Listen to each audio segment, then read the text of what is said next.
India के कुछ सबसे सक्सेसफुल इन्वेस्टर एक चीज बहुत चुपचाप कर रहे हैं जो ना न्यूज में है ना सोशल मीडिया पे, और वो है स्पेसिफिक मिड कैप फंड में इन्वेस्ट करना। आज मैं आपको वही बेस्ट 3 मिड कैप फंड बताने जा रहा हूँ।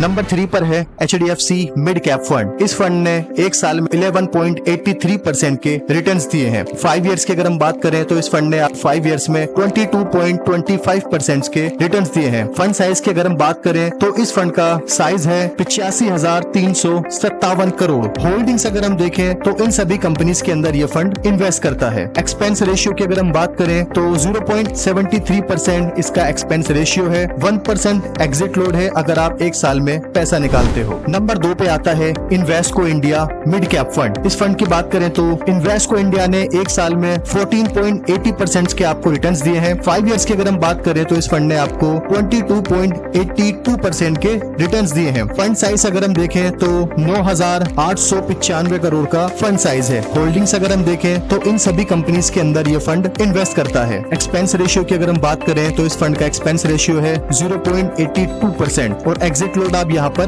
देख सकते हैं। नंबर 1 हमारी लिस्ट में है Nippon India mid cap fund. इस फंड की अगर हम बात करें तो निप्पॉन इंडिया ने एक साल में आपको 13.29% के रिटर्न्स दिए हैं। 5 इयर्स के अंदर अगर हम देखें तो इस फंड ने आपको 23.32% के रिटर्न्स दिए हैं। फंड साइज की अगर हम बात करें तो 39,676 करोड़ इसका फंड साइज है। होल्डिंग्स को अगर हम देखें तो इन सभी कंपनीज के अंदर ये फंड इन्वेस्ट करता है। एक्सपेंस रेशियो की अगर हम बात करें तो इस फंड का एक्सपेंस रेशियो 1.19% है जो बाकियों से थोड़ा ज्यादा है। एग्जिट लोड 1% है अगर आप एक महीने में पैसा निकालते हैं। तो ये थे 2026 में इन्वेस्ट करने के लिए टॉप 3 मिड कैप फंड। आपका फेवरेट कौन सा है कमेंट में जरूर बताएं। सी यू सून।